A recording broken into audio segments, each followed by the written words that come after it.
Okay, good evening. Welcome to the April 15th, 2014 meeting of the Planning Board. I'd like to call the meeting to order and start with a Pledge of Allegiance.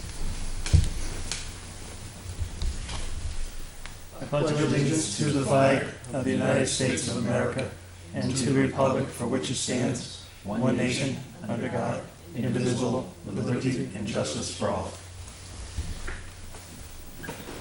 This isn't working. We have no alternates, so no one to appoint. Roll call for the evening. Mike Caparilio, Chairman. Tom Young, Vice Chair. Russell Curtis, member. There we go. Russell Blanchett, member. Michael Croto, Secretary. So missing this evening, we have Joel Calpelson, Kevin Bork, and Jason Garrett as the alternate. Okay, first item on the agenda, or public input. Seeing no public, we'll close public input.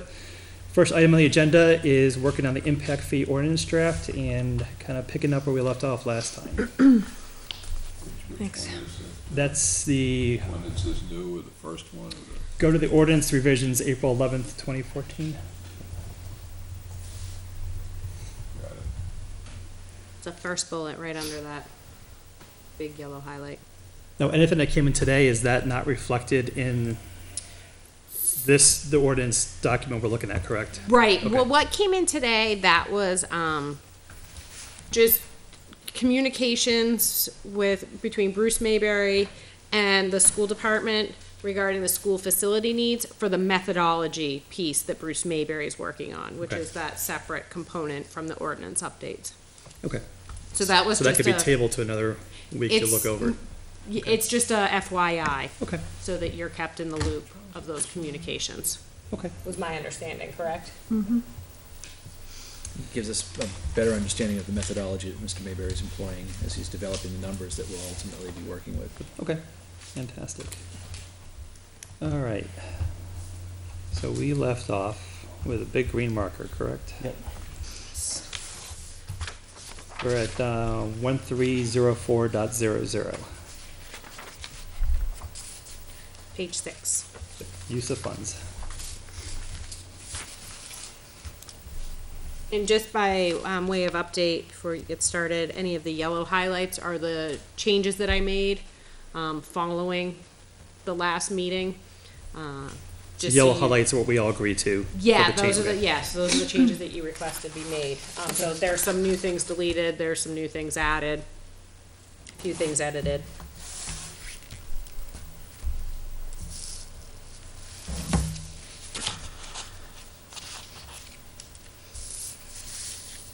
Now, I guess the question I would have, he mentions the CIP in the first comment, or I guess you mentioned the CIP in the first comment. Should we reflect that in here? And is that gonna be a consistent method throughout the impact? Like, we should probably be consistent one way or the other if we're using that. So- It says requests must be for uses identified in the CIP. Right. So what I'm that's a really old comment. So Okay. what I'm Well, then it says he recommends deleting it. Mr. Mayberry. So. the second half of the phrase, sorry, that comment looks like it's going to all of it. Okay. So the 15 is the piece the part that's shown in strike through, which result in increased capacity. That's the piece that Mr. Mayberry is recommend Okay, deleting. yep.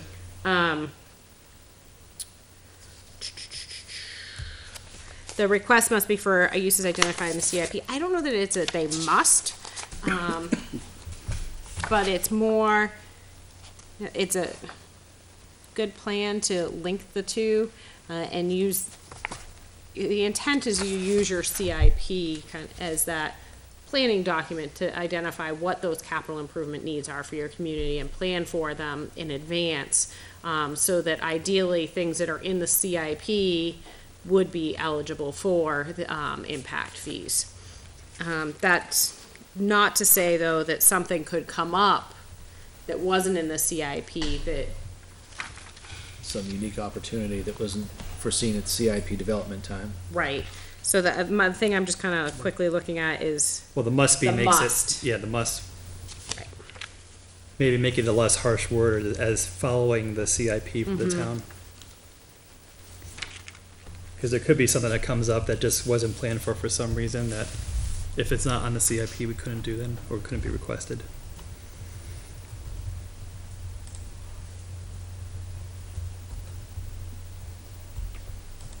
Does the board have any comments on that? Do you think must should be a must? I wanna maintain compliance with what the RSA recommends, so if the RSA says that we have to have language similar to this, or not. I don't know if it's the RSA saying must, or if must was even put in. If it's not required per RSA. I think following the CIP is great, and that should be Yeah. referenced. Without a doubt, the CIP should be the guiding document, but if it's not required to be linked, I'm okay with pulling that must out of there. And I am gonna go use the happy little hyperlinks that I recently, or that I put on the website today. So I can pull up the state statutes like that. I didn't delete them this time. No, I added them to the Google site.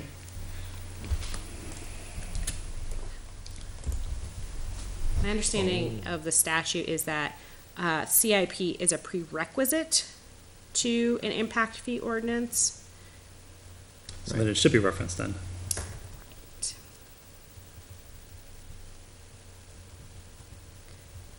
But I do not believe that that a impact fee can only be used for things that are in the CIP.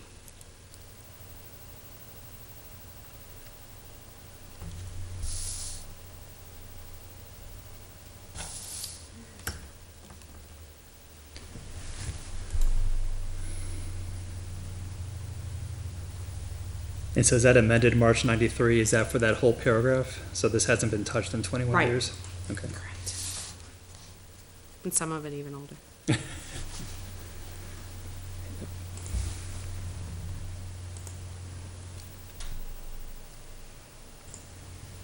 Right, the CIP is a prerequisite to having an impact fee ordinance.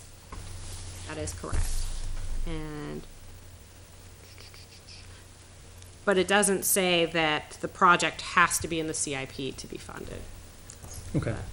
So then our wording should mimic state statute and not make it a must requirement? Yeah.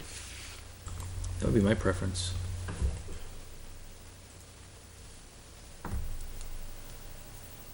So I guess we gotta word it in a way that includes CIP in the paragraph, but doesn't make it a requirement, but shows that we're following the CIP. Yeah, this is one of those pieces. I did touch base with Jason on the status of the CIP update, and he said he has some draft work that he's already prepared on the report portion of the CIP update, and that they're in the process of putting together that committee, and he will be in touch with the planning board, I guess, soon in regards to that.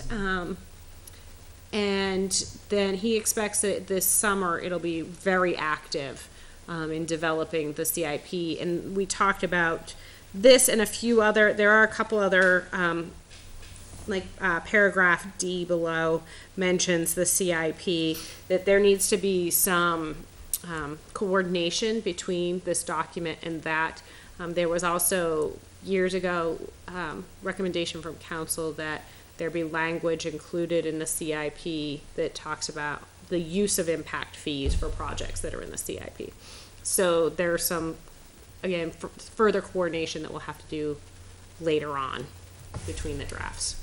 Now, is the CIP mentioned anywhere north of where we are now? What we went through already, should the CIP, No. so this is the first instance Yes. when it would apply. Yep. So do you want to work on some verbiage to get it to follow the CIP, but not lock in step if there's something outside of it? Yeah, I kind of need to wait to have Okay. something from the CIP committee to go too much further. Okay, So so can we we put can a marker start, on and it? they get a start, and then we've got to Okay, do a little back and forth. maybe just flag that. I'm fine with the deletion of which result in an increase in capacity. Okay. If that's what, if everyone on the board Okay. agrees with what Mr. Mayberry mentioned. Yeah, I would agree with that. Yeah. because that's consistent with what we did last time. Right. And then just maybe put a bookmark or a marker that we do want to have CIP included when we rewrite it. Okay.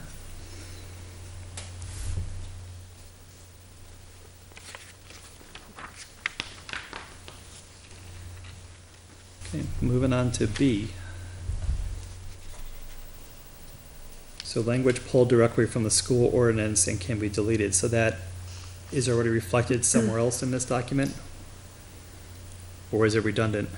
I think the concern was that it was, or the suggestion was that it's redundant. Okay.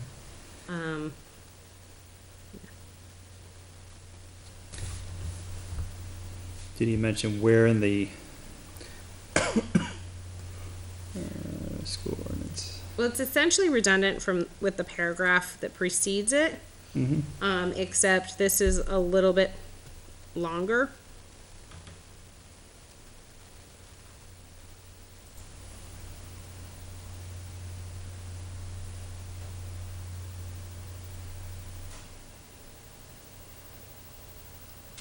The one difference is the phrase about being able to recoup the cost of capital improvements. And that would get at your paying off bonds. Yeah. So if recoup is not mentioned there, is it mentioned somewhere else, this too? I would want to double check. Okay. It'd be useful to retain that language. Yeah.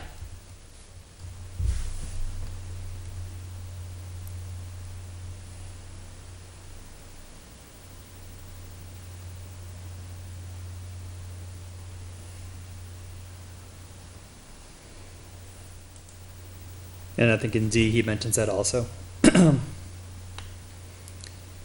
Mr. Bayberry's comment mentions recoupment there.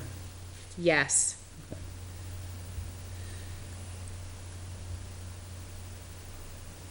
So then if we strike B and put another sidebar that we do want to address recoupment somewhere, Yeah, I might Good. look at just trying to merge Shrink it that down?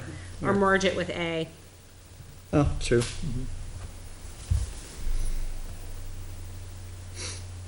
The thing is the next paragraph, C, discusses bonds or similar debt instruments. So isn't C what recoupment is? Yeah.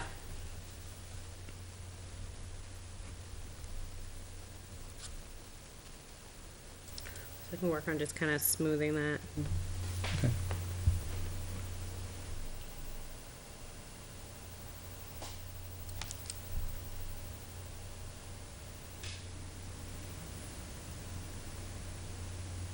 And striking public capital facilities, everyone's okay with that? That's been the theme. Okay. Yep.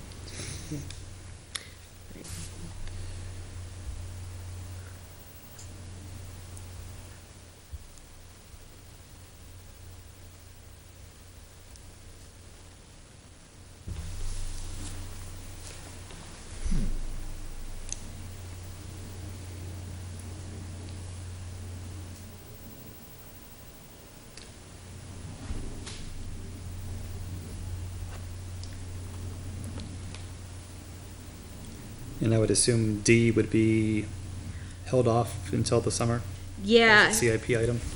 Yes. I will say though, the comment there in the margin from Mr. Mayberry was his concern was just a really simple concern that by saying in the ordinance that the CIP must include a methodology, if, you know, like in the situation that we're in now, that the CIP is being done by a separate committee, you, the planning board, do not have control to ensure that that methodology is included in the CIP. So you could potentially be putting yourself in a situation where there is a conflict. Of course, on the other hand, kind of playing devil's advocate to myself here, or devil's advocate to Mr. Mayberry, the fact that you have that requirement in the zoning ordinance is saying to that committee, this must be included. This consideration should be there in Exactly. the CIP. So there's the two sides there. Yeah, but we can't dictate. So, I mean, but this is basically doing that. This is shall contain a methodology. So what's the point of the verbiage if when you can't dictate that? Right. The other option is that, again, like like Mr. Mayberry suggested for other portions that we'll get to here tonight, is that any of your cost escalators, methodology peak discussions, all of that be reserved for your methodology documents that you prepare, or what he's preparing for you right now. And that would be the overarching methodology for both the CIP and the impact fee ordinance. As far as the use of impact fees. For the CIP earmarked expenditures. Right. So that's another side to it. But bottom line, we can't really make any huge changes to this until the CIP committee gets started. And the CIP committee is formed by the selectmen? Or is it? This time around, it will be. Yes. Okay. They had a warrant article on the ballot. Okay. But typically, it would be the planning board that would create and maintain that. Was there the intent that there would be a planning board rep on that committee? Do you remember? I sure hope so. Probably. think so. It would be unusual to, yeah. I mean, knowing the backstory to how we got where we are, I think they want some planning representation.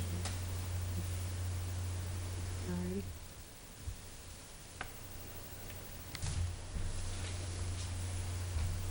All right, then going to E.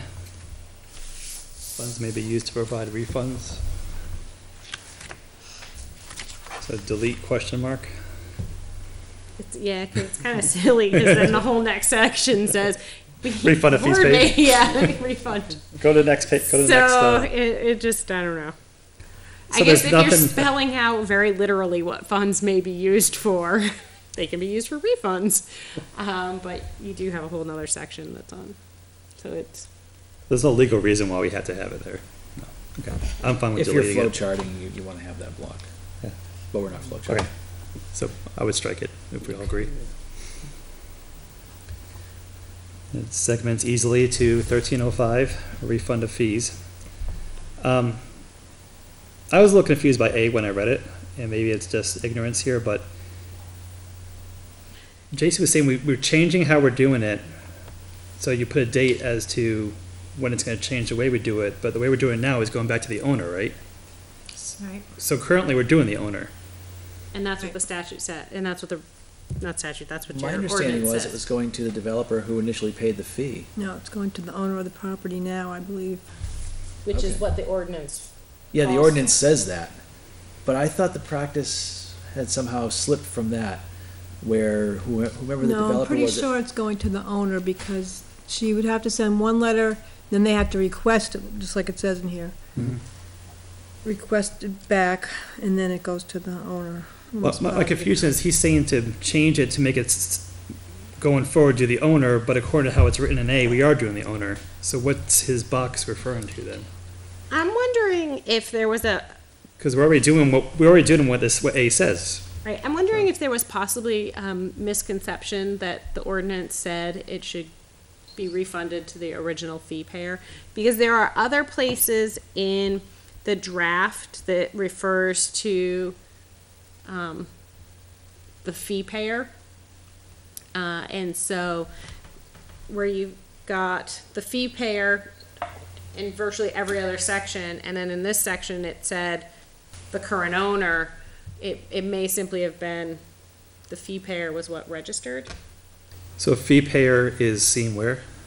In the other, we've actually tried to edit it out. Oh, to the because owner, right? of- Yeah, to the So, owner here, in other, here. I'm trying to think of specific instances, where it refers to the fee payer.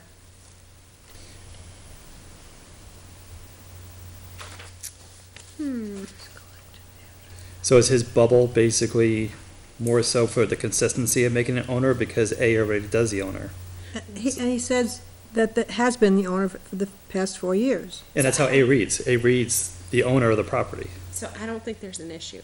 Yeah, so and we change everything else to match the owner, which we have been doing, correct? Right. Yeah. Yeah, but it looks like he's asking for a date to be put in there. Yeah. But we're not changing it because that's how it's written already. But, yeah, Start date. But Ordinance revisions. In which case, I would want to know, when we started doing that. well, that, but I'd also want to know when it was written as the current owner. When was A last modified? Right, and I don't have a date written next to it of when it was amended, so to me, that indicates that it was original language. Or could we have doctored that a couple of years ago when we first started this exercise, and we just didn't comment it? I don't think so. Here, I can tell you what's in the existing.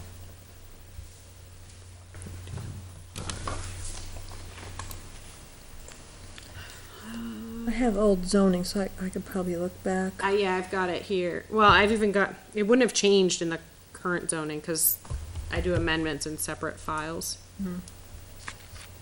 Draft amendments even. Litchfield. For what it's worth, there's a typo in that, sentence. Yeah. In A?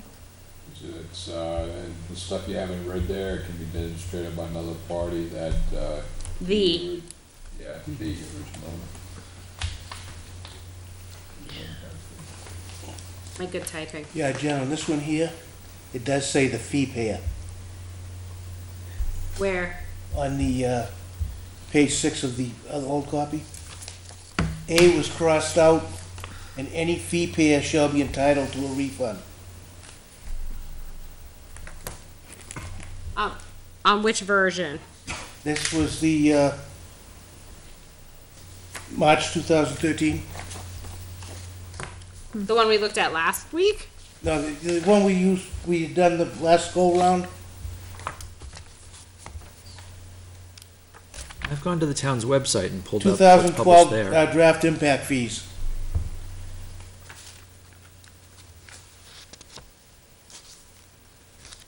Last week. Version. No, last week says the same thing. Yeah.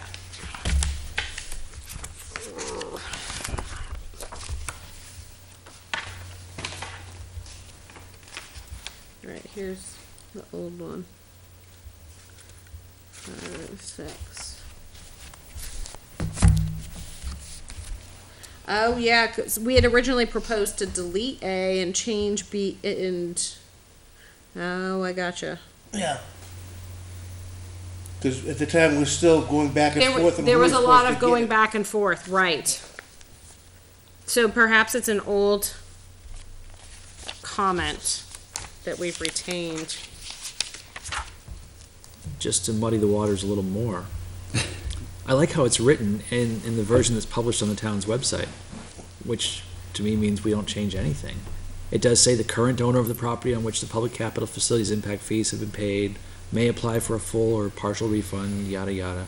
Nowhere in here do I see fee payer, Right, just current owner of record. yep. That would be the person who bought the property and the obligation and any potential benefit of the impact fees having been expended or the benefit of having those fees refunded to them because it was part of the purchase price of the property. Right. So how come that doesn't match? I don't know. Isn't this what's been passed? Yeah, Minus you know all the what, red? I think we Well, had it's all a red. going back and forth a few times, a Yeah, couple of years, 2 years ago when we were doing this, a Yeah. year ago. So this was all this part was all added then. I think so. Yeah. Although I don't know when and we didn't I comment think it we at the time, so I don't know. Had owner, and then there was a concern that it had to switch to fee payer, and then it was, no, it actually should be owner. My opinion is it should be current owner Oh, of the current property. owner. Yeah. Yeah, so we've got, in C, Because I've it got was in some the fee price that it payer, was and in sold to D, them. I've got fee payer. It's not like the I think the whole thing started original was, person did it for good grace. if you were Right. building development, you paid the impact fees. Yep. Right, But you pass that cost along to your customer. Well, Right. theoretically you do, but if you could prove that you didn't, Oh, how do you prove that? Yeah. but that's where it came up. Yeah. Yeah. okay, so there was a caveat, though, that was suggested to A, and and that's the additional sentence fragment that was added on. And this came from both Bruce Mayberry, the Lebanon example, as well as Jason and Karen had requested to say that, yes, it should go back to the owner, but sometimes there, the owner or the original fee payer can demonstrate that that cost was not passed on. I could just say you could hide it as another cost to closing of the house, Yeah. and you could bury that, and everyone's gonna say they didn't do it and want the money back, and the homeowner got charged more on the other side. You can't trace that, you can't. Yeah. How do you legally say, that someone didn't pass it? Yeah, like, it's almost an impossibility to have that in there, you're opening a can of worms. But you're putting the burden on them. It says, unless it How can do be you prove- demonstrated, they've got to demonstrate. How do you prove that, though? You gotta prove it. Yeah. So say it's a couple $1,000s, but the price of the house went up a couple $1,000s. So they're gonna increase that house a couple thousand and get the impact fees back for a couple thousand, being ahead 6,000. So you're double dipping in a sense. Yeah, but you go the other way So too. I don't think that should be in Unless you there, have it but- in your deed that you paid the impact fees, it's on the builder. But then you, I don't think we need that language in this ordinance. No, it's like, it should be whoever is, the has current the property title owner. at present time. Current owner of record. Joan, just for curiosity, in a case of a subdivision, when the impact fees are they figured per lot or for the whole subdivision? They're not figured until they know what size house, because they're based on the square footage of the That's house. per house. So it is figured per house? Yeah. Okay. And they're paid by each house getting sold. Mm-hmm. Not Yeah, the certificate. waiting for the house, you don't do them all at once, you, Right. certificate of Right. occupancy, Each and then house, you yeah. get the fee. Right. Pay the fee, So get the certificate. Lebanon really has in there the justification of, I'd be curious if you know someone up there, what do you consider Yeah, there's someone I should call. justification, because that's such a gray area. But even still, I mean, if you have that type of situation where someone can demonstrate it, then how do you address it? You know what I mean? Yeah. What would Actually, be- they You don't have it. include it. And then it becomes one of those things, well, there's a precedence then, Yeah, going forward, once you allow it. maybe. They just have owner of record. Good. I think you need black and white, Yeah, you don't need gray there. And then it's more work for the town to figure out how to handle it. Okay.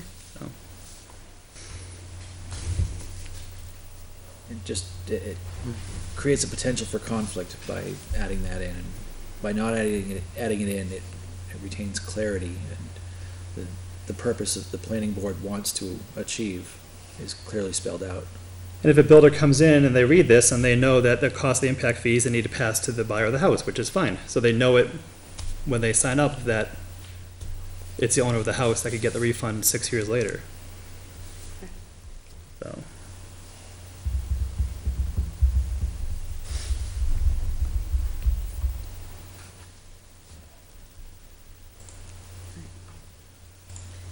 All right, so I marked A, no changes, keep original.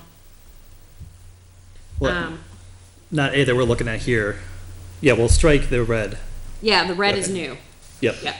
Anything red is new. Ended at Be it interest. Deleted Yeah. or added. Yep. And I marked C and D not to make any changes, to keep the original text. Mhm.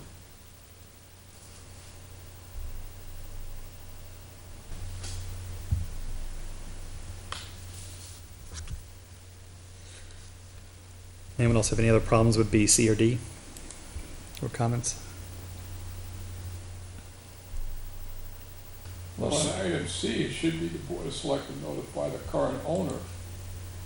Yeah, because if you take Yes. out all the Yep. red, it makes no sense at all. Right, if you get, no, you would, you reject you reject the addition and you reject the deletion. So the deletion remains and the addition disappears. So C and D are gonna have the word owner, not fee payer. Correct. So C would read, in the event that a Whatever color refund it is is. due, the Board of Selectmen shall notify the owner of record by certified mail return receipt requested. And D would read, in the event that the owner elects to apply for a refund, et cetera, et cetera, et cetera.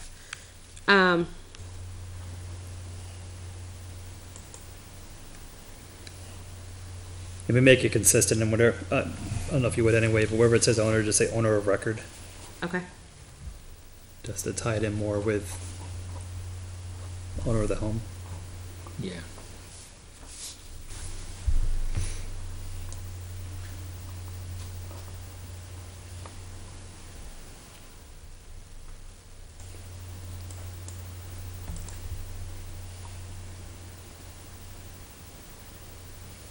Okay. On B,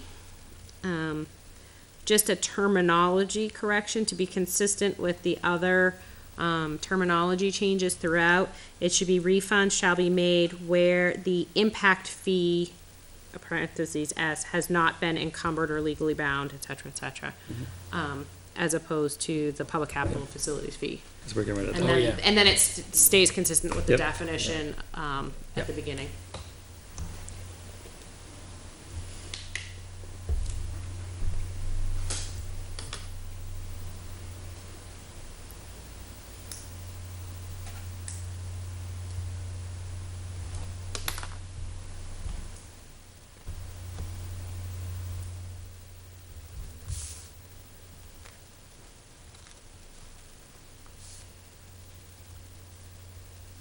So are we still striking certified mail? Return receipt from C? 'Cause that No, was you don't have to. I would keep it. I Yep. don't see Yeah. why, why it was taken out. yeah. Unless, do you not wanna? It's expensive. But probably a good idea, Yeah, that way an owner can't come back later and say, I never received notice. yeah.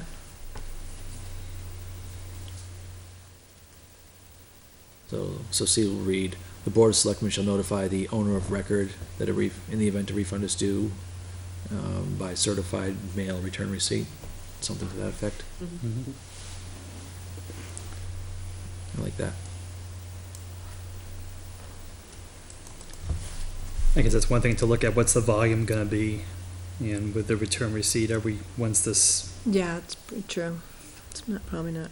it's gonna be a lot or it's not? I don't know how Well, much if we money you keep have the school, allocated it'd for probably be that. a lot. Yeah. Alright, so what are you suggesting then, sorry? Well, how much money is gonna cost to do return receipts for all these, once the refunds start going, the notifications? So do it just certified mail? I don't know, Well, you can how do- much money did we have in the budget for it? It's in excess of $5, but you can do electronic return receipt and it's cheaper. Okay. So you can leave the wording the way it The is. number of properties Leave the each year wording isn't the way that it great, is it? What? The number of properties each year that we're rebating to isn't that great. I don't know, I'll have to check. But if. I mean, the if dollar they- amount may be significant, but the number of proproperties that we're actually making a Well, now contact it's- with, Not, because in the last 6 years, how much We- building has. yeah, we've got next to nothing. And I would imagine that if we do a building boom, there'll be a need for impact fee expenditures related to that, So you won't be refunding. so you won't be refunding. So return receipt requested makes sense to me. That way you've got that Yeah, record Yeah. that they were notified.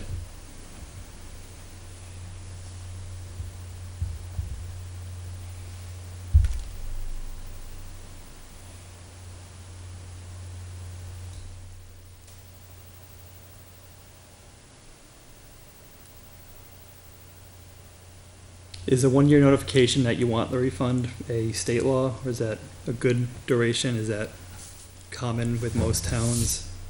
Is that generous? Is that cheap? Is it? I don't know where the 1 year came from, if that was. I don't know either.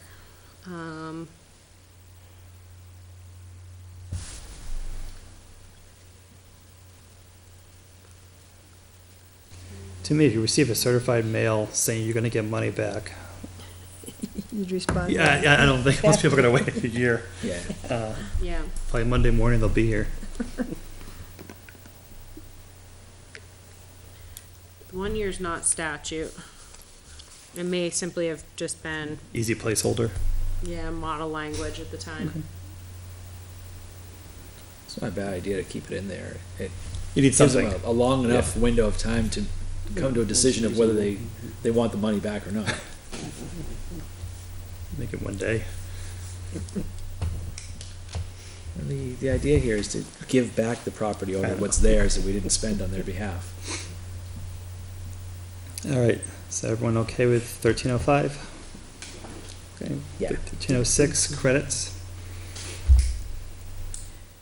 So there weren't many changes, just the terminology ones here. But Mr. Mayberry's suggestion was to incorporate the credit section into the waiver section.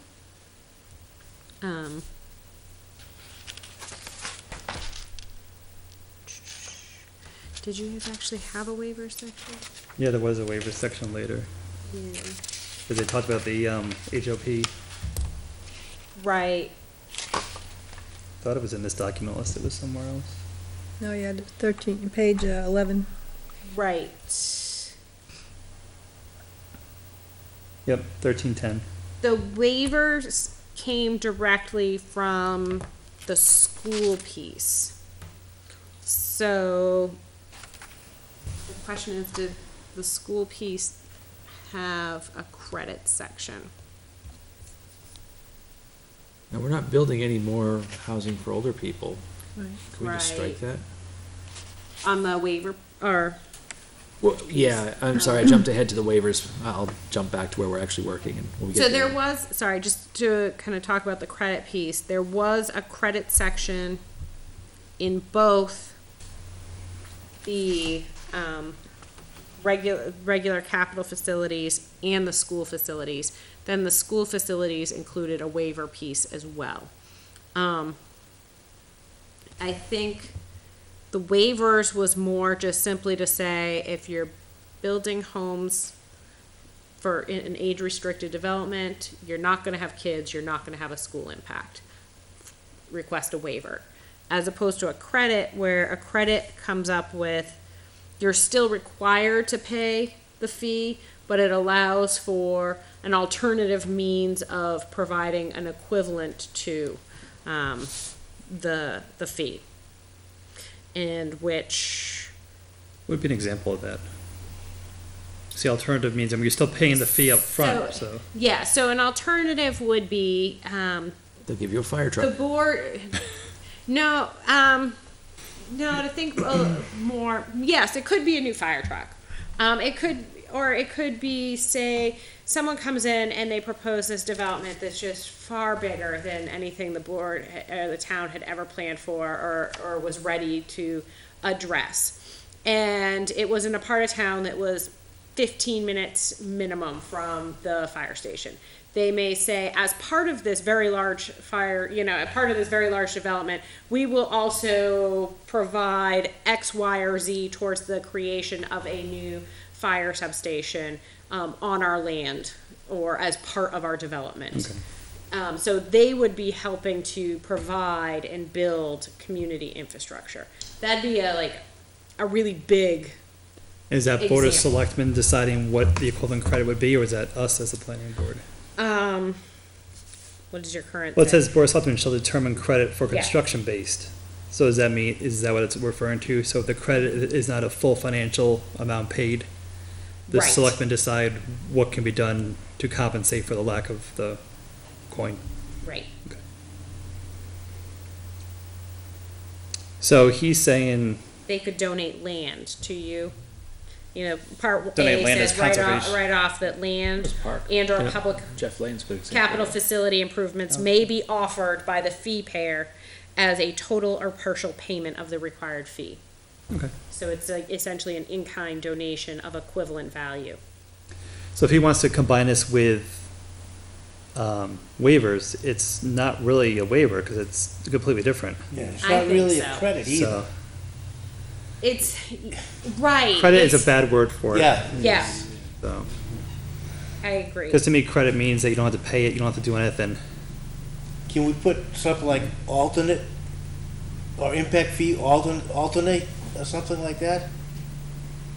I think credits works. Yeah, but credit is, You're getting credit for something of value that you've negotiated in in place of the impact fee. Yeah, but you'd have to put like credits in lieu of payment. Because if credits means Right. But it's I'm defined that giving way. you something, period. Not to the town, but to you. We can expand the title to say Yeah. credits in lieu of payment. Yeah. That way there's no misunderstanding what the kind of a credit it is. Fair enough. But this is very specific language because it says conveyed at no charge to the town. Yeah. So it's a donation of an equal value to what their impact fee obligation would be. Or whatever portion of it. Right. You should hope it'll be Otherwise, they would non-refundable. Would have to be.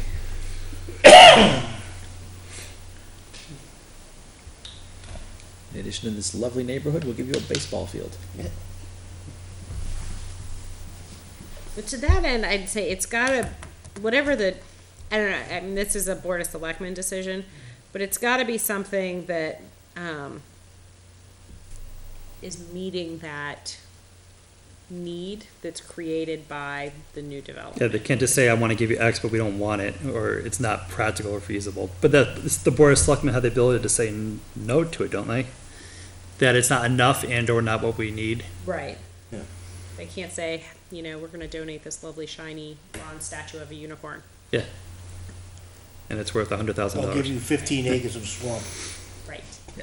So I guess as long as the text underneath it, which Mr. Mayberry basically didn't do anything but add the word capital. No, that was us. Oh, is it? Okay. Yeah. Well, he seemed to think this was fine in terms of legally we're covering ourselves, that we have total control over what we accept as a credit. Would it make more sense to combine credit and waivers and put them back to back on this document instead of having them in two separate spots? What was that? Sorry. Would it make sense to have credits lowered or waivers raised so that they're back to back in the document as We opposed could to certainly having do a gap that. in between? We could certainly do that. Whoever else said before, I mean, we don't have the HOPs anymore. Should you Right. still have the waiver But in there for the future, it may change. you don't have the specific zoning ordinance for that, but people can Right. still build that. That's They don't get true. any extra benefits, Okay. credits, density. Right. But they could still build a development that's age restricted. Correct. Up to the limits set in their original plan. Where's build out on the original approvals? No, not, Not HOP? forget about the HOP ordinance, just at conservation subdivision, you could make one of those Oh, and call it okay. a age restricted. Really? So what do we repeal? I think the town didn't understand that. A 'Cause bonus. The bonus, density I bonus. thought we repealed building all of them because we have 8 of them, which is a lot. That's what But the- people thought. Yeah, we're saturated. But there isn't any Yeah. real incentive to build those. No, I know. Oh. I just assumed that it was saying that these developments will not be built further in town until they're back on. That's how I read when I voted for it. Yeah, me too. I didn't know that they could still build them. In 15 years, a third of your population will be 65 plus. Yeah, so watch out. Yeah, We but will be building more. there is nothing stopping a person of any age from buying my house. Yeah. That is correct. Or mine. Right. That is correct. But 15 years from now, you'll be debating putting in assisted living facility in town. Okay. Maybe, maybe not. Yeah, maybe, maybe not. 'Cause right now, you've got about 20% of the population that's In- 65 plus US or Litchfield? in the region as a whole, but pretty Our much region. all of the communities are pretty But pretty we're- consistent. We're give or older take than 1 or Florida 2%. now, aren't we? We're the oldest in the I country? think we're the second oldest. I think state we in the passed country. Florida. I think think Maine Vermont is beats older us. than us Oh, now. well. I thought Maine beat us too. Yeah, it kind of goes back and forth between Yeah, Northern New Maine England. and New Hampshire are like neck and neck. They keep, by month to month, they switch back and forth. And what is it? Us in Wisconsin is per capita beer consumption. I like Beer that one and better. cheese consumption. Yeah. All right, so we Saying should there's leave the any- waiver in then for that reason. Yeah. Okay. that's Yeah, fine. but do you want to relocate it so that it's up near credits? I think you should, or lower credits to waiver. but to me, they're back-to-back items, aren't Yeah. they? To Yeah. improve the flow and the readability of the document, it makes sense to have them closer together. Okay. And I would say drop credits to match, oh, we could do refunds above it. So I would say raise waivers to be under credits. Okay. Because you talk about, before credits, you're talking about refunds or Yep. use of funds. So All right. it's all the financial stuff. Yeah. How you use it, and if you don't, how you pay it back, and if you don't get it, what you can get in return for it, and if you don't get it at all, why? And you have a bronze statue of a unicorn. Cool. We have one in town one day. We know who to. We're gonna find you. I'm trying to come up with ridiculous. Sorry. I'm sure somewhere in this country there's a bronze statue of a unicorn somewhere. There's a Bill Weevil statue, and I know it. Monorail. This town needs a monorail. Oh, goodness. So one, I don't have it flagged, but, Before you do that, should we keep the word capital in there? oh, in which? In all of them? And I'll, C and D. bada. So do we want it, I know it says land Yes, or public capital facilities. Because now it's, Because we either say impact fee by itself or public capital facilities improvements. So there are some where it would be just simply like the second paragraph of C. We'd strike public capital facilities and just say the impact fee components to which, Which is a lot easier to read. Yes. Same within D, it would just say credit against impact fees. Otherwise due. But C, the first paragraph of C, going backwards, we would keep that because it's talking about the improvements. So there are public capital definition facilities almost. improvements. Right. and in A, you already struck it out. In A, we already struck it out. Yep. So now it matches all the other paragraphs. Now what about the fee payer? You were gonna change that to owner? No, in this case, because this is at the time of negotiation, this is before it's been paid. It's not sold yet. So the fee has not been paid yet at this point. This is essentially negotiating the fee. So in this case, it would be the fee payer.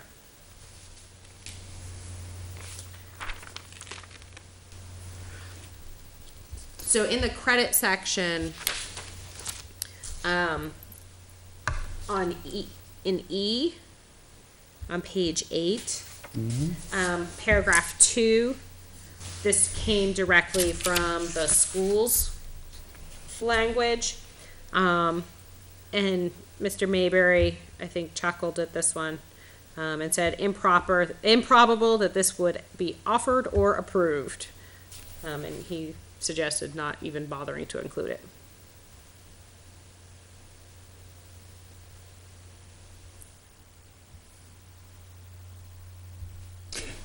Yeah. And that came from where? Section 1400, the schools. Okay. School impact fees. I mean, is that even legal? I mean, you have it in your ordinance now, Okay. as it So it is legal. stands, but It's not practical, though. it was more that it is improbable. It would take a very, very generous developer to Build a school. give into that. Yeah. I'm fine with striking that. The last time I priced out a new school, it was over 20 million. For a younger grade school? Yeah. They almost seem more expensive, the elementary schools sometimes, just because everything's Just a designed differently. handful of years ago, we were looking into putting one at the LMS site and closing down GMS. I recall the estimates coming in at like 21 or 22 million. I think the high school was only 14, wasn't it? Well, it was also built in 2000. Yeah. I think Wyndham High School was 40 million. Wow. Yeah. That's a lot of Yeah. students, though. That's, Well, it's also That's a palace. very of high school. extravagant. yes, it's one of the finer ones. You hear about, was it Newton North? Their high school is like $100 million. It has like a bank and like a mall. Alvin has a bank. It says mall. Or mall. And it's just indoor pool with probably a marble pool. Mahogany test, I don't know. Even Really, I mean, how's the education? I mean, that's, Methuen got a hockey rink attached to it. yeah, No, we have to go down there for yeah. kids' games. Unless that was donated by That's someone. practical. Was I it? mean, I don't know, that's the only thing I think of, if someone donated the money to put It's it kind in. of crazy. You kind of need a hockey rink here in New England. We got a lot of hockey rinks. Yeah. An indoor pool more. There's not enough of those. Okay, so we all okay, get rid of 2? Yeah. E2? Yeah. Okay.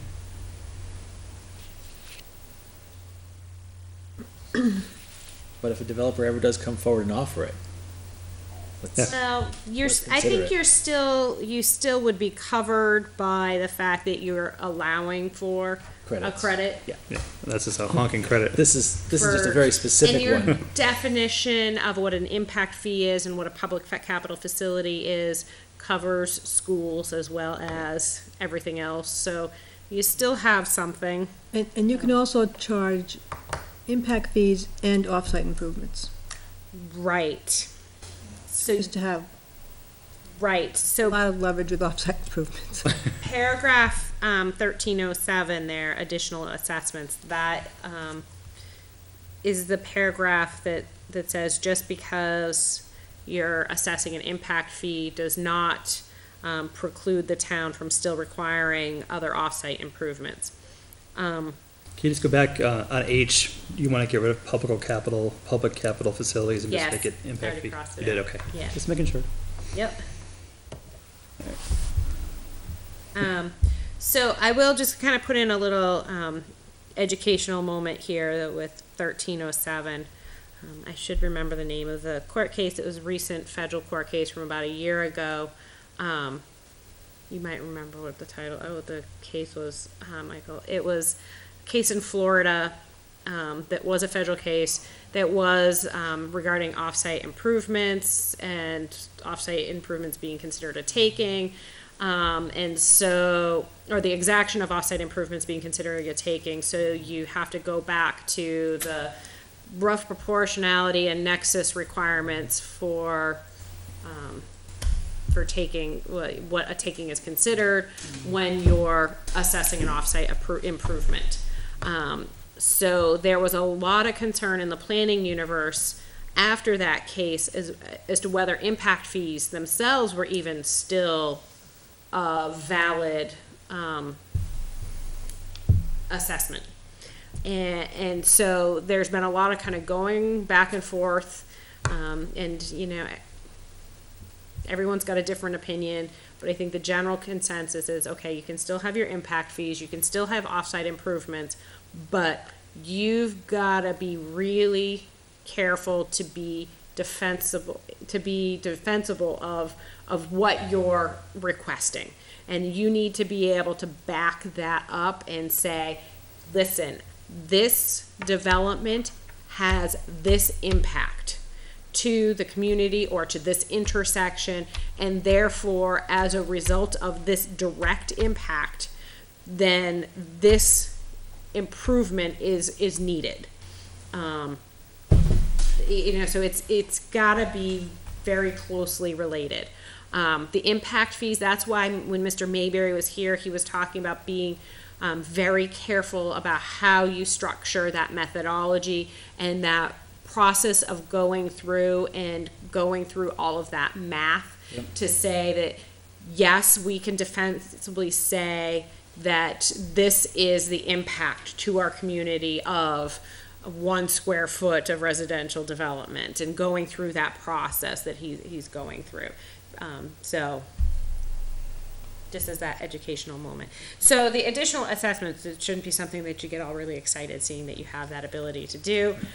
It's gotta be, Indoor pool. it's gotta, Don't just want be for it. the indoor pool or for the bronze unicorn statue. So it has to be directly related to that development.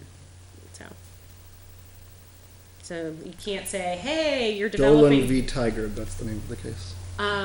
Is it Dolan v. Target, or does it go back to the Dolan v?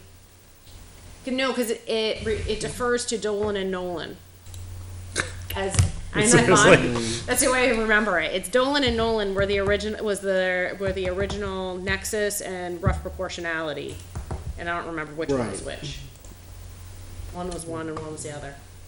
It's not a bad thing. I think you should you should dot your i's and cross your t's and justify everything that you do financially with someone. I mean, it's just common sense. And you would think, so. exactly, you would think that is, but I think there was a point where, there was so much development in some communities that it was almost kind of out of control, and there have been some, I don't think I can't point to a single community in New Hampshire that you could point to and be like, oh, they got a little carried away. Yeah. But there are communities nationally that did get, possibly carried away and saying, no, that I'm going to push back, and I know that I can demand X, Y, and Z out of you, and I'm going to get, as that town, I'm going to get what I can from you, the developer. And so Well, it's probably Florida, there was a lot of taking Nevada. advantage. Areas that boomed so much before the bus that when the bus came, you had whole neighborhoods that were empty because every house was foreclosed on because they're all overvalued. Mm-hmm. So, Yeah, it was Nolan, but I think Dolan versus City of Tiger addressed the issue of scrutiny. Okay.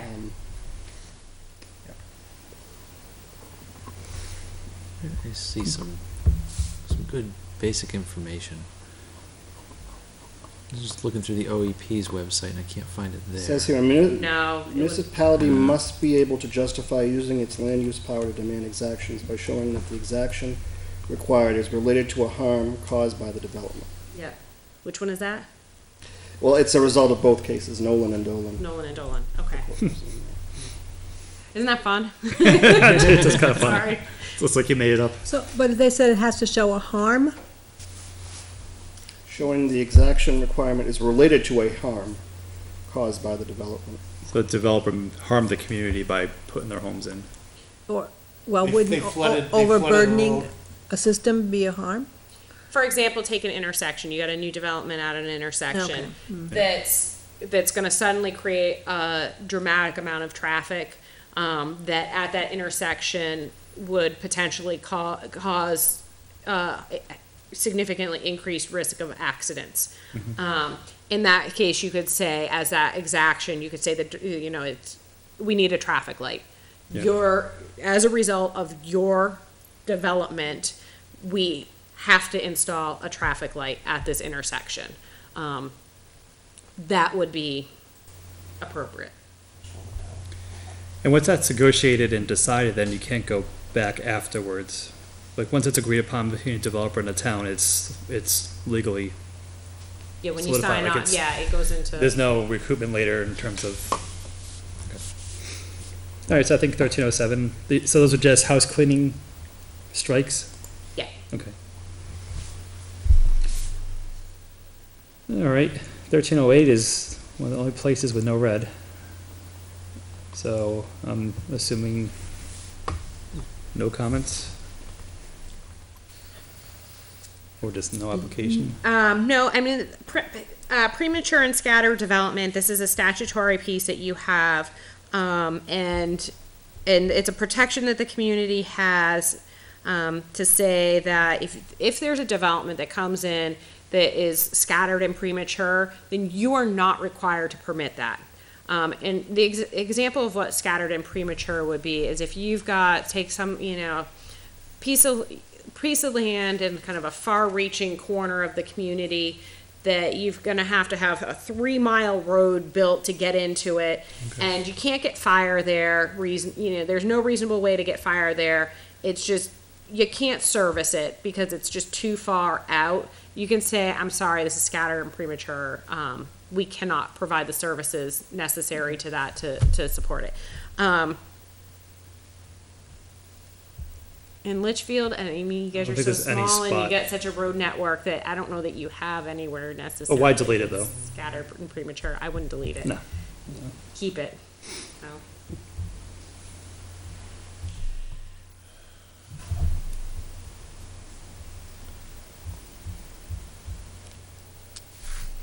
All right, 1309. Oh, goody. Colorful. Got a Christmas tree here. Oh, cute little tree. All right, 130901, establishment of impact fee assessment methodology.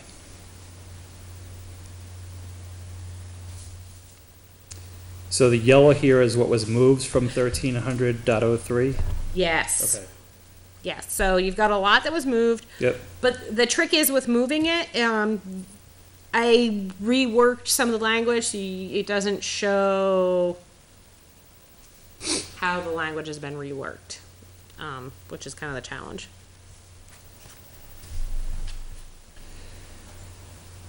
And what was moved and put down here was already been, this has all been read through by Mr. Mayberry? Even what was relocated? Or did he review it in another section? A lot of it I tweaked. So this would be new. So we'd send this back to him. Okay. This is acting upon one of his recommendations and reworking the language. Would he want us to send back pieces, or once we're done with this whole thing, send it back to Say once we review? make it through the whole Whole thing. thing, and then give it back for Yeah, review? Clean it Okay. up a little, then send it back. Okay. And not knowing how it was, I guess we could open how it was worded before, but what was the gist of your tweak? Oh, jeez. Hold on. Or is that a loaded question?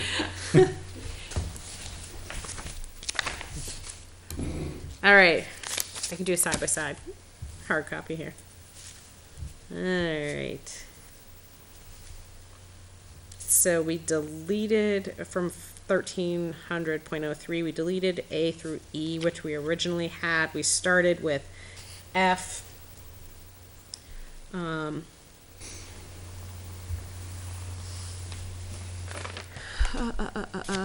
Paragraph A. I think paragraph A is new because it felt like it needed an intro. Mm-hmm. So paragraph A was new. B is essentially what you had previously in 1300.03 F. C is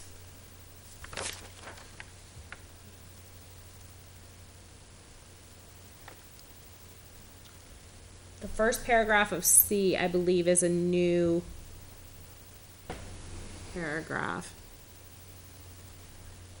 Although I don't think so entirely, because there was other language from in here that was also moved. Why don't we just hit each Yeah. letter individually? And then I'm assuming there's nothing that was left out of 1300.03. And it's here somewhere, but maybe in a different spot and with different words around it. That's, But this is F. the gist of it is still the same. This is G. Yeah. Okay.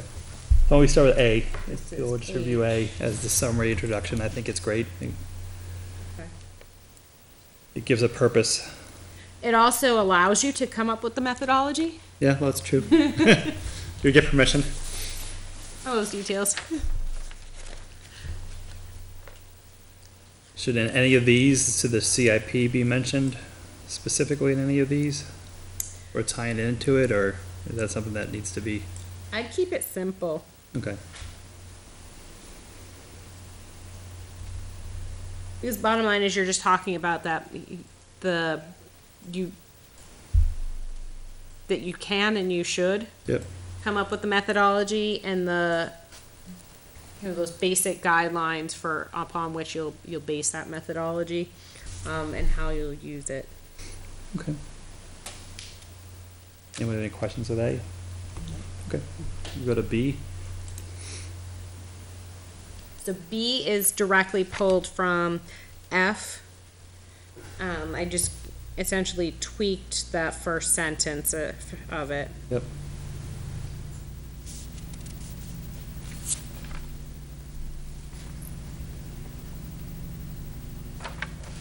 In B2, we mentioned the town and the schools separately. Right. Is that I thought up on top we were combining everything into, You are, Public. but I think you want to make sure that you clarify that the that both the town and the school district can get payments. can be paid, Okay. yeah, can receive payments. As separate entities. Yeah. Okay.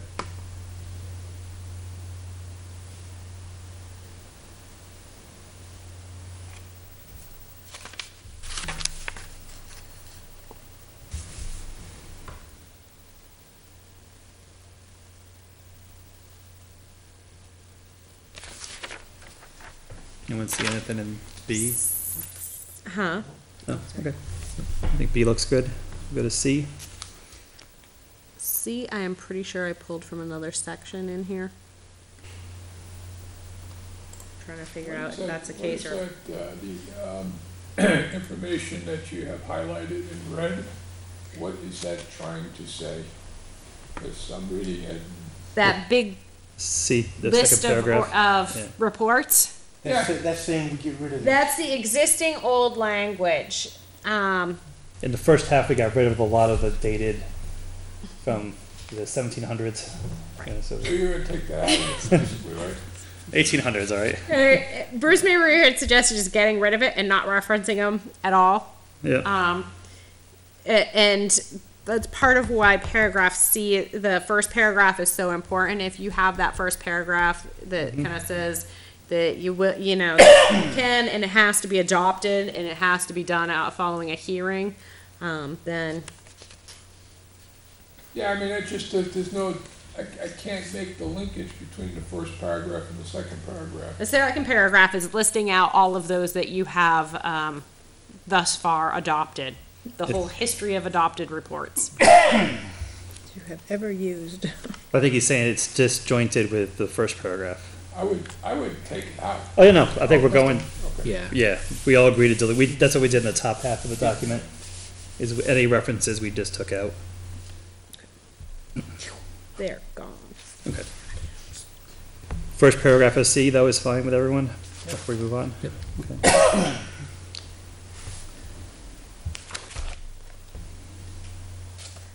And D was taken from somewhere else too, because I remember reading that.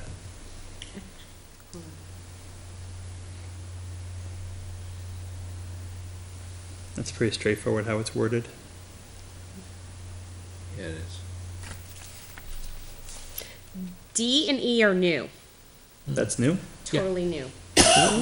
Okay, D makes sense, but E, because if you had a non-residential building that you were changing, really changing the impact to, that makes sense. But E doesn't make sense to me, because why would you charge an impact fee to residential that's being converted to something else? We don't, Because it's based on the increase of each housing,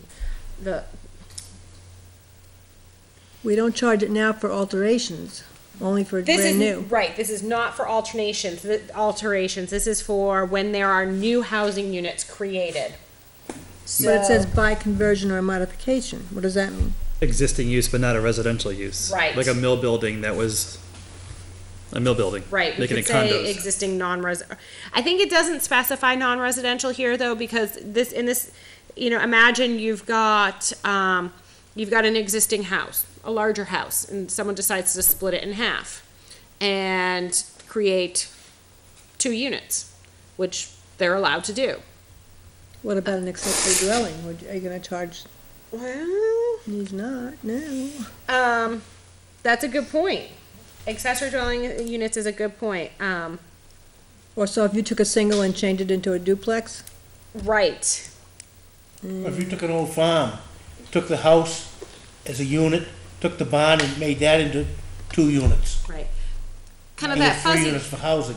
Right, so the fuzzy gray area, though, is if you've got a house and you paid impact fees on, all 4,000, I'm gonna pick a really big house, all 4,000 square feet as a single-family house, and then you decided to convert, they say, whoa, this is just crazy, we're gonna split this in half and make 2,000-unit houses. You've already You've paid. already paid Yeah. on all 4,000. You don't So have it should be any, non-residential then. you don't have any net new, above-grade net floor area. So that's something that we would need to address. So- But if you were to take that barn example and you've got that house that's 2,000 square feet and they've got this fabulous barn and they decide to finish the barn and turn it into apartment, then that net new area, that would be subject to the impact fees. So why don't you clarify that as non-residential to Yeah. residential? Yeah. Because then you're not double whamming someone for converting a house when they already paid for it. So existing non-residential use. Yep. And don't forget, the fee is based upon the above-grade net floor area of each new housing unit created. Right. I think by putting non-residential just makes it that much clearer, though, in terms of the intention of what it's supposed to be. Okay. I don't think it wouldn't hurt us in any way, because Yeah, as written, it could, using could- Jen's example of a 4,000 square foot house being divided into 2 dwelling units, this could apply as written to That second dwelling that unit, second dwelling unit, having yeah. to pay If again. if it was pre-impact fees. But if it was post-impact fees, they already paid. yeah. Right. Right. But it's not clear enough as written Right. that additional impact fees wouldn't be charged against it. Right. So unless you put the date that impact fees started. in But the also- paragraph, that's just kind of convoluted. But also specifying that it would have to be new net floor area for, how would you get there? Net floor area of each new housing unit created, that would still sweep up as a new Right. housing unit created. You could say new above grade net floor area for the new housing unit. It's a lot of news, but, you know, then in that case where you take that 4,000 square foot house and you keep 3,000 square feet and you take 1,000 square feet plus the 1,000 square feet of attic, to make that second unit, it'd be that Yeah, because 1,000 square feet of attic that you've just finished and turned into habitable space. That would be the part that's subject to because that's new net space. new net space in a new dwelling unit. But I have then, a question. Yes, sir. Why are we putting in that paragraph E how the impact fee will be based? And because we discussed a number of different ways of assessing impact fees, and here we're stating specifically to this case, the only way it's gonna be done is by net floor area. Right. So, doesn't that, or could that conflict with the methodology for, say, just a new housing development where we might choose to use number of bedrooms, or whatever I'm trying to say? Why are we stating the, I believe the direction we gave Mr. Mayberry when he was here was that the board preferred the square footage method of yeah, calculation. but I'm saying, why put that here? Why not just refer back to making a generic statement that refers back to the method, how methodologies? That's fair. I think the point of having D and E here is to clarify in the case of redevelopment, so any applicant that comes in would know that, wait a minute, okay, even my redevelopment is gonna be subject to an impact fee, but it's gonna have a fancy or mathematic way of calculating what I owe. I don't know if I'm making myself clear that we shouldn't be stating here the methodology for assessing the impact fee. Right, it should be, you're saying it should be in the You end. should say the impact fee shall be assessed based upon reference to whatever The methodology document is. Yeah. That's a good point.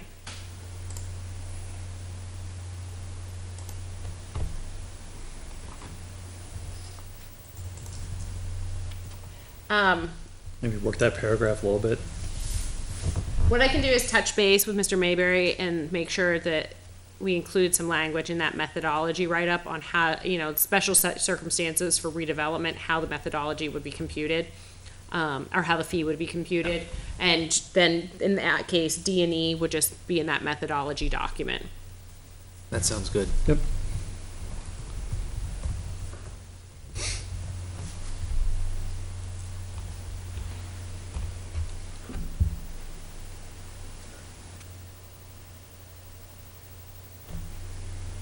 And I don't see anything wrong with F that we would want to change. F is your existing H from 1300-03. Okay. So 130902, impact fee schedules. The only thing really here is that 1309 has been split into part 1 and part 2, so you have a new title, or subtitle, I should say.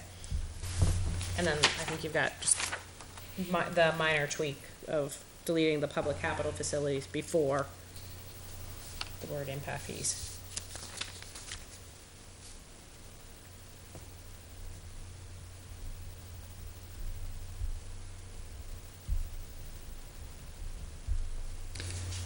So Mr. Mayberry's comment on cost escalator inflation factor is to move that whole thing to the methodology, or to, for the entire section? Pretty much. And what's the green mean? The green means we moved That's a new this color. from. Okay, that's a move. It's a complete move, yeah, that's a track changes thing, that meant that there were no other changes whatsoever to that paragraph, so it would actually mark it as a move. That moved from section 1302, it was formerly paragraph C of 1302. So that was a cut and paste, basically. Cut and So- paste with no 100%. changes. Huh? A cut and paste with no changes. We haven't seen Cut one and of those paste yet. with no changes whatsoever, it was literally taken from one and moved to the other. So his comment is 130903, the entire concept of that second section of 1309 should be not in the ordinance, but should be in our methodology that we're still gonna be firm enough. Right. Right. And so one of his concerns about this method of a cost escalation factor is that it doesn't necessarily take everything into consideration when adjusting what that costs are, and going back to that conversation where we had, where you want to make sure the fee that you're charging is 100% defensible. Yep. Just adjusting for inflation doesn't necessarily adjust for demand.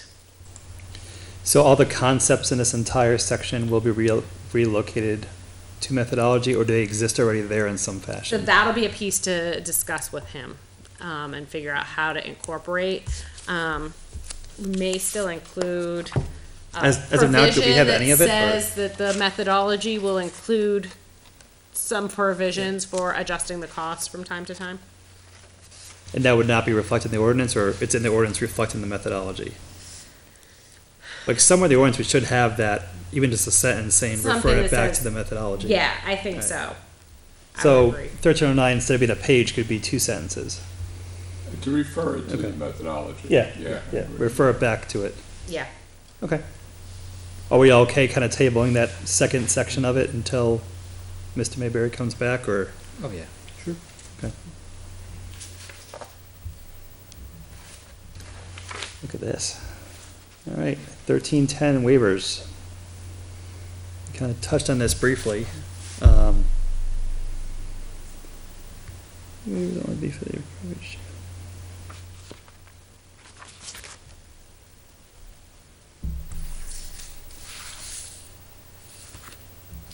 See, his comment is saying some developments may be a mix of units where 80% is age restricted and 20% are not, but don't we base it on each household already?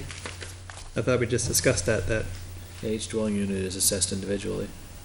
so why does it matter if 80% of a development is age restricted and 20% is not? If someone in that house is over the age, they could apply for the waiver. Because the waiver states for a community, not an individual units. And we don't build communities anymore. Right. Okay, so he's saying proportionate share. So, so the way your piece is written, someone could come in and say, I'm doing age restricted. I don't need to pay a fee. But the question then you have to say is, well, are all of your units age restricted? Because under that statute, I think you're allowed to have a mix, and there are different provisions. 80-20 is the state and federal. Right. So you could have a development that's 80% age restricted and 20% kids. And so in those cases, you want to still make sure that that 20% captures their impact fee. But what you have to watch out for is that 80-20 Yeah. can be in the same household. Oh, really? Only one has to be 55. The other can be younger, as long as the total is 80-20. So what do you do in that case? How do you total 80-20 between two people? Oh. State law states one has to be 55. Yeah, Litchfield said both have to be. all right. In this 80-20, it doesn't mean this house is 55, This one isn't. Oh, because if both aren't 55, then One you're the has to be 20. 55, the Yeah. other can be anything over 18. Because 18 is the minimum age. So when I'm 70 and my trophy wife and I want to move in, Your kids are taking care of you. But you have a lot of Not. 20 or 30 years difference. Not in that's Litchfield, you good to don't. know. That gives me hope for the future. Yeah. So what are we, so the way it's worded now, if you're not in one of these communities, can't you still apply for a waiver? Right, so, I mean, essentially what Mr. Mayberry is just recommending is that we include language that says that the waiver is for the proportionate share of those units that are restricted to, senior households. Okay. Anyone have any concerns? But that's interesting, because the senior housing would potentially always be age restricted and no kids. A regular housing, you can resell it to anybody you want. Right. So Exactly. it should pay impact fees. Right, exactly, and that's what he's saying. So if a development comes in and says we're gonna do an 80-20 split, then they owe impact fees for that 20%. I know this won't happen, but if a development was age restricted, like you mentioned here, then they withdraw the age restriction. If it's within the 6-year period, then, like, I know it's kind of convoluted, probably won't happen. Age restriction can be tricky, because a lot of times it's a deed, Yeah. Okay, so that probably won't happen then. so. The ones in town now are restricted to 55 By deed? by the By covenants. by covenant Yeah. docs, which are recorded. Yeah. Okay. But you still have the thing that if somebody does build a new one and it's 80-20, what do you do if the house, how do you do that by the household? Pay the proportionate share. And another thing So too. that household, if that household might have an 80-20 mix within it, then they pay 20%. Okay, now what if you have people come into town that are 60 years old, both of them, and buy a house? But they could resell that house to anybody, Right. Yeah, so they shouldn't so get they it. should pay the impact fee. So that house, and also kind of going back to that methodology is based upon the average number of children amongst all households. So it acknowledges that not every house has 2 kids in it. Is all household include HOPs? That's or is a that good separate? question as to whether he included age restricted in his overall calculations. That's a fair number. Yeah. Yeah. But don't Could you forget, ask him that? You're 80-20, you're still not allowed to have school-aged children, If it's an age restricted community. age restricted, yeah. Even though they can be under 55, they have to be over 18.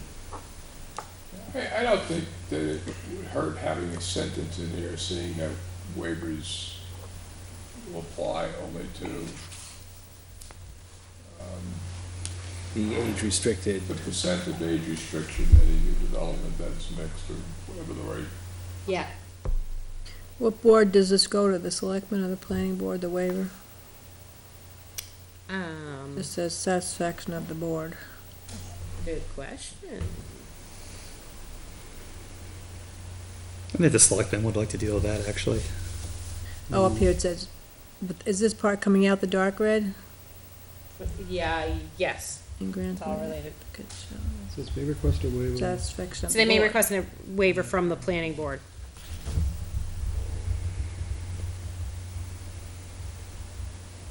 So we're leaving it as it is, but just adding in the appropriate mix. So we're Yes. just tweaking the sentence. Yes. Okay.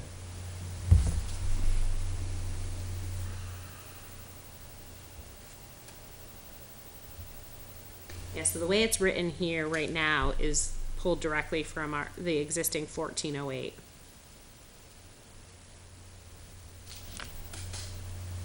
So we'll add that proportionate share piece.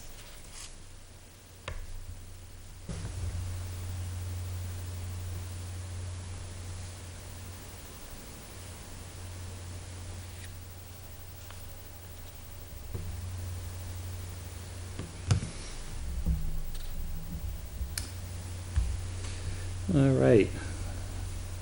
13, Is that 10? So it'd be 11, severability. Yeah, it's 11. Yeah, it has to be. 13, 11, severability.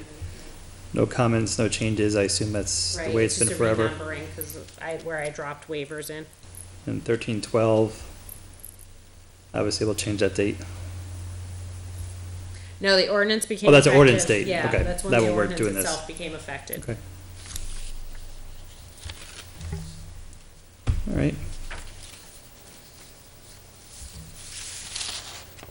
And this, all these items in blue below with Lebanon, and we've basically been pulling these throughout the last 2 weeks anyway, right? Yes, and I think while we didn't go exactly with the reorganized headings, we took a lot into consideration, but I think you still retained a lot of what makes the ordinance yours. Yep. All right. So next step on this, now that we made it through the whole document. Is to go through it all over again. Okay. So you're gonna put, next time you'll have it cleaned up and more colors. Yes. Okay. All right. Is there anything else you want to cover on it tonight? Now, what I might suggest is why don't I go through and clean it up and make this next round of edits and get input again from Mr. Mayberry and Jason, so that we're looking at more than just what we've had, Yep. what we've done ourselves. So may not want to put it on the agenda for the next meeting to allow them Extra time to comment. So our goal would be to have this semi-done before the CIP starts, so we could give them something to, okay, which they said is the summer. Yeah, I think he's planning to July. really be All right. up and running by summer, it sounded like. Yeah. So our next meeting's in 3 weeks, because of the way dates are. Oh. So I don't know if we want to wait. May 8th is our next meeting, I think.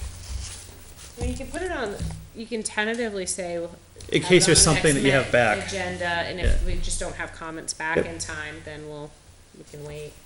Because I like to get it to attorney or to Mr. Mayberry by the last meeting in May, to hopefully get it back in June to give to CIP in Right. July. Yeah. And then we could push it away for a few months and then come back in November. Do you remember what meetings we decided we were gonna try to eliminate this year? Some of the summer ones, I think. Yeah, the summer ones, we're gonna hold the first meeting of each month during the summer. June, July, and August? Yeah. So it'd be perfect then, if we could pass off this to the CIP, then for the summer, we can eliminate that off our plate. Right. Okay. And our next meeting will be May 6th. Six. This is May Right. 6th, okay. Oh, see, I had May 6th. I just read it wrong. Yep. Come on. All right, so next item on the agenda, close out memo for the Ag Overlay District.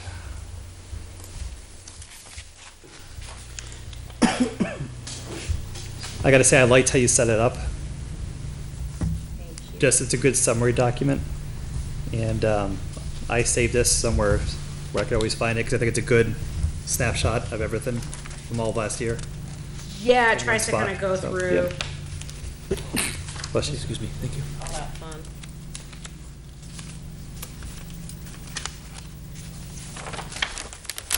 Yeah, we did a lot last year. Yes. The only problem about talking about this now is we run into the same issue we had last year, where the growing season has just started, and they're gonna be very busy until October. Personally, reading the comments, just on the 10,000 foot view, I more so, if we do anything, the open space development, adjusting that, it seems like the big voice in town is to not change it that much. And I would recommend maybe as we review this, to send back to that same group and panel and people that your coworker met with all the farms, and to show them what is adjusting and what is being tweaked within the open space. And I think a lot of things that you recommended, keep the picturesque scenic side of things, but also allow them to sell land for purposes that they have the full right to do. So, as a board, I just don't know I don't know if we work on this maybe in the fall to get it out in the winter to them when they're quieter, or I don't want to even- push this so fast to them again when they're busy. Exactly. So- So you could even say that you have no intention of putting anything on the ballot for the March 2015, March 2015. You could say, we're gonna think about what we'd like to do between now and this winter, and then spend some time this coming winter, November, December, January, vetting it. So that you have plenty of time to go through that process of getting the comments and workshopping it with your local constituents. Not workshop- having to worry about your town meeting hearing schedule, give yourself the winter to do that. And then say, we'll plan to then have it ready for the March 2016 ballot, if you get to that point of having any amendments. Can I ask a question? And maybe my recollection isn't that good. My take is that they did not want any agricultural overlay, period. They Yep. didn't want us to go think about changes. They didn't want us, they just said, don't do this to us because you're imposing a burden on us. So, I mean, if that's an accurate recollection on my part, why would we do anything except just table it for some distant point in the future and when there's a need to do something? Right now, there's not a need. So, it's like, why work on something that there's no need just to work on something? But I don't think we get this as a group, I don't think we're talking about having an overlay. Open space development ordinance kind of takes care of a lot of that already. Exactly. So, And that was their point. I mean, there's just no need for an ag overlay, period. Right. So let's just end it. Right. I think that the thought was, and then going through the memo that we prepared, I think if you read through, we presented, here's what we tried to do. Here's what the concerns were, and here's what people did not like. Here's a recommendation of an alternate approach to achieve essentially the same intended goals without going through the process of creating an ag overlay. What Mike's referencing is there's a few places where we say, rather than do a whole separate ag overlay, you've already got your conservation open space ordinance, which is already in fact, they would already have to comply with. There are provisions in there that say what's valuable to the town in terms of green space, but there are spots where it doesn't reference agricultural character. So put that as one of those priority areas that is referenced in there in the existing language, so that when the developer is coming in and trying to figure out, okay, well, the houses go here and this is what we keep as our open space, you're saying that area that it looks pretty and scenic and looks like a farm, that should be the open space. Or that area that has the really good high quality soils, that should be the open space.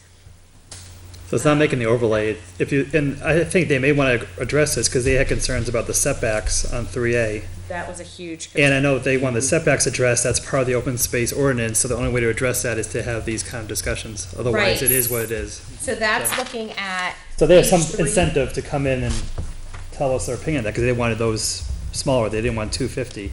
Right, so if you look at page 3, the next to last bullet gets at the concern, exactly that, the concerns over the large setbacks on Route 3A. That's an existing provision in the Conservation Open Space Overlay District.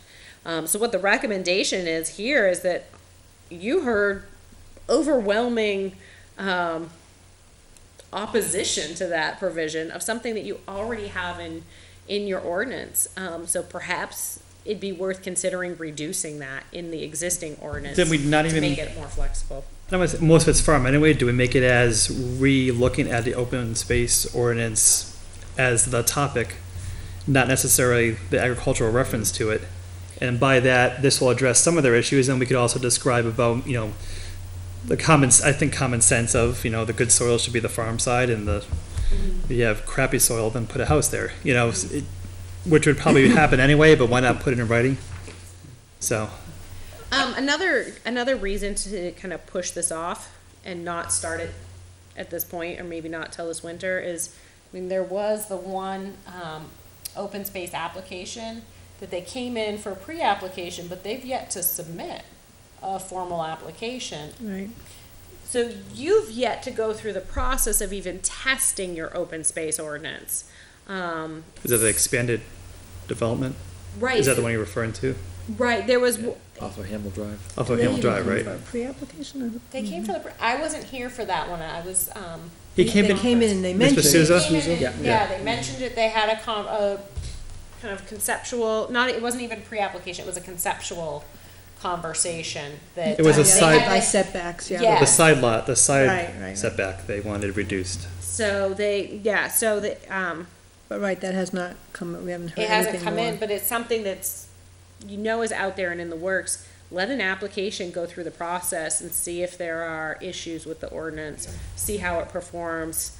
And But I if think it more so works. the ordinance is gonna be tested more in 3A than it would be where this open space development is because of the nature of 3A and the whole idea of preserving it. And I agree, the 250-foot setback and then the 150 on the back end does squeeze you pretty tight. Yeah. Yeah. Some places it leaves no room for anything. No, it actually overlaps. Yeah, it does. So you're basically left with something that's 100% unusable for anything. So I would maybe, if we put this towards the winter or the fall, is when we describe it to the residents again and the people that came into the meetings, is to explain how it's the open space concept, open space development ordinance, tweaked maybe with their input, as opposed to an overlay. But I don't think an overlay is anything that this town would ever need. How did those setbacks not face challenge when they were initially proposed as a taking? And how long ago was that? Like 4 years? Tremendously Not long. very ago. long. 4 years ago? 5? Yeah. Like last couple of years, right? Some, if, just flew under the radar. I guess. How was it 250 set? Were you weren't here? That was before me. Oh. It's before me, obviously. Does anyone know? Was anyone here then? Nope. No. It flew under my radar. All right, so that's a good action item for the year then, So, to look at. I think there were a couple other opportunities that came out. One of the general recommendations we would have is that it might be a good opportunity to chat with the Conservation Commission. And through the process of doing the outreach and hearing from a lot of the farms, there are some farm owners who, you've got two distinct camps of thought. You have some who strongly support and some who strongly oppose conservation easements. But nonetheless, of those who strongly support, there's a philosophy that why worry about, trying to preserve character through an ordinance? Why not just preserve it in perpetuity through an easement? And Steve Normanton, who has the beef farm, he leases land that's got a conservation easement on it. He's of the camp that he prefers to just work off of land that's got an easement on it, because his lease is less. I would assume the land is restricted to being used for a farming or other similar purpose. So there's that. If you want to make sure that it stays farmed or it stays retained for farming purposes, put the easement on it. There are several farms I know across the state that have easements on them that are current working agricultural properties, where it's simply the state or somebody else came in and paid that owner at the time the value of the development rights for their land. So they got that cash infusion, so they were able to sell off their development rights, or that profit that they would have made if they developed that land, but now the land stays as an agricultural or conservation property. So I think you have an opportunity to sit down with the Conservation Commission and you've got several different planning documents that have been done over the last decade that identify what those valuable or good areas are. I think there's an opportunity to sit down with the Conservation Commission and say, hey, we'd like to work with you to help identify possible good areas that the folks in this town have said they'd like to keep green and open. But you have to have willing sellers Yes. to buy the development rights. do. And to buy the conservation easements. Yes. We would be more than willing to work with landowners. Yeah. Just find them for me. We'll work with them. So it's I think you at least have an opportunity to start and at least have that conversation and. I know some farms didn't want any more, not restrictions, but didn't want to sell their only asset, which is their development rights. Exactly. That's what I was saying. You got two polar camps Right. of thought when it comes to the conservation easements. And as a landowner, each landowner has their right to their own opinion, Exactly. so. But Normanton Farms is a good example of, the state bought the development rights many years ago, and so it will always stay farmland. Mhm. It's owned by a land trust. Oh, the land across from GMS? Yeah. But I think even during the hearing, there were a couple places that were suggested of, well, was it Rodonis or one of the areas that isn't developed, because it was farmland and Yeah. keeps kind of, has been passed on in a few sales and would be a possible opportunity. So that was one of the other non-regulatory kind of recommendations in here.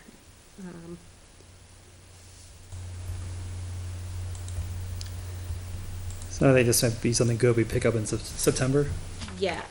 right after the summer. Yeah, one of the other suggestions we had, was the last bullet on page 30, and that was keeping in the lot size averaging idea.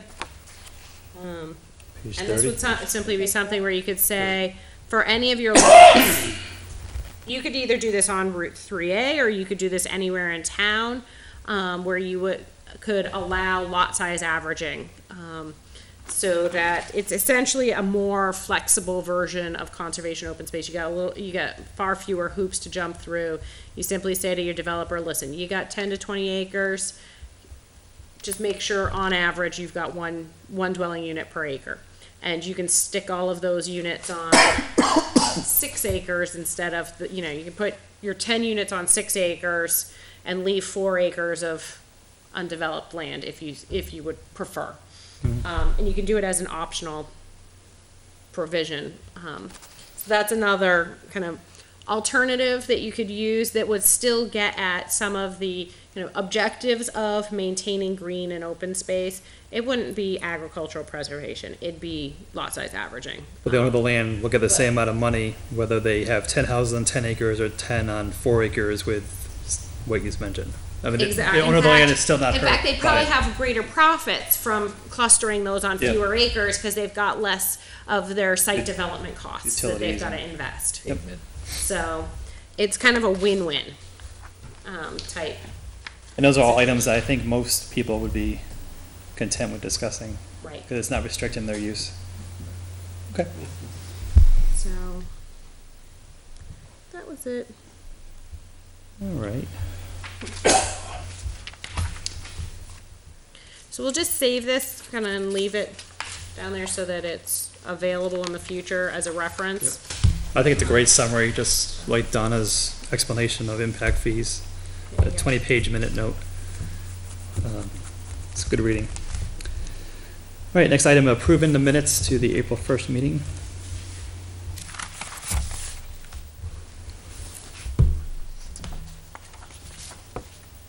I only caught one typo. My last name was misspelled under the members present. There's an E at the end.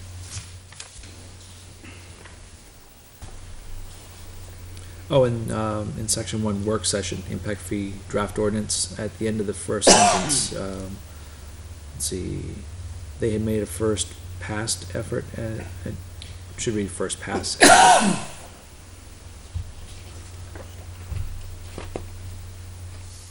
Other than those 2 little edits, everything else looked good to me.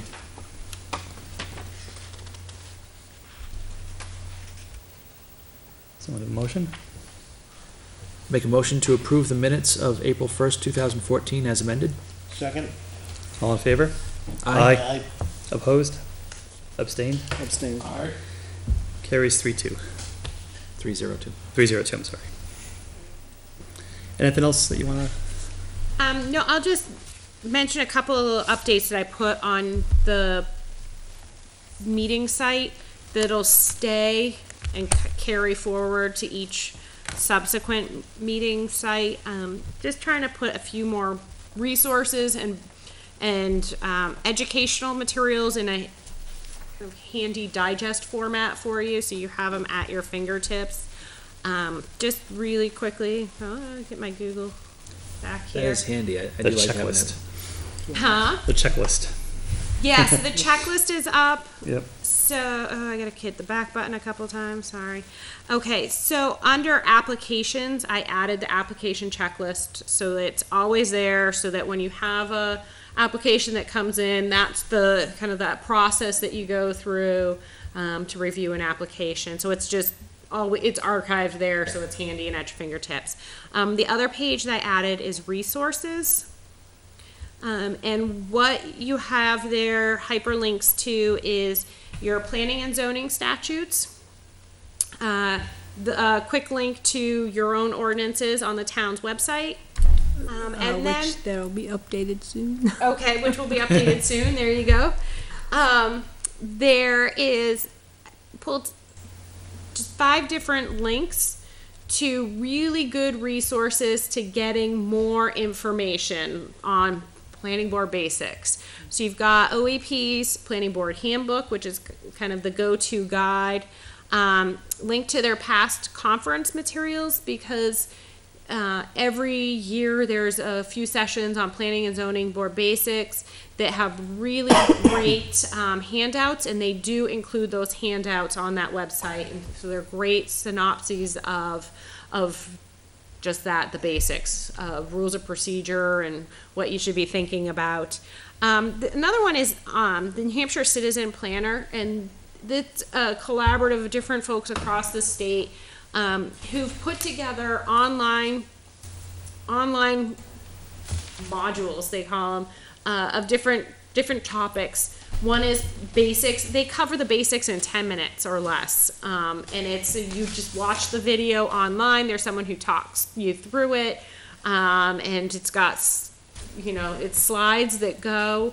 It's like going to a workshop, but never leaving your house and just sitting there and doing it when you have a moment. And there's a couple other topics in there that they have training sessions on. One is plan review. So the planner in Exeter, Sylvia Von Alluck, does a really fantastic job of teaching how to review a plan. And she's got her own whole process that she utilizes, and she recommends you have multiple different highlighters, and she teaches you what to look for on a plan application and how to mark it up and what to look for when you receive an application. So that's just another one that, that's handy, that's there. It's broken down into pieces, so you can, do 10, 15 minutes here or there as you have time.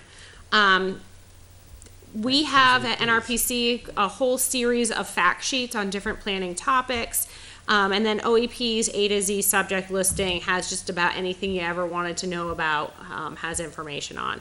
And then the thing we talked about that kind of spurred me to get all this online for you was at the last meeting, we all went, we haven't done legislative updates in a while. So there's a few different groups that track planning and zoning legislation. The Municipal Association tracks and provides a weekly legislative bulletin. So every week they send out a newsletter that includes a little paragraph for each bill that saw some action that week. And then at the end of the session, they provide a really fantastic summary of all of the changes that occurred during the past session. The kind of the heads up though is they cover everything that relates to municipalities. But they do break it out by topic area. So there is a planning and zoning section within there.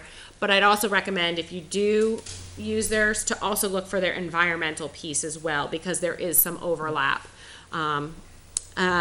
So NRPC usually does update at the end of the session. We did not do one at the end of the 2013 session, so those are there. OEP also summarizes at the end of each session, and pulls select bills that'll write a paragraph up of what it means to planning boards or zoning boards. And then if you're just looking for a quick spreadsheet update of what's happened in the planning and zoning universe, the Planners Association tracks legislative updates. It's more just a spreadsheet that tracks the status of bills that are relative to planning and zoning. So there's everything out there that you ever wanted to know. Cool. That's great. That's one In a spot. handful of bullets. This is great. And those are Jeff. gonna be Thank you. static, correct? Resources and If applications. there are any updates though, or new materials, I'll update, but most of those links will just take you to whatever the website is, and if there's an update, the update will just occur automatically, so, yeah. Fantastic.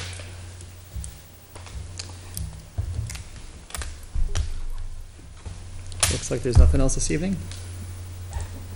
It's early. Yes, good.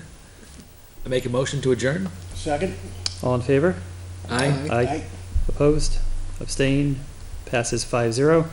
Next meeting will be on Tuesday, May 6th at 7 o'clock. Good night.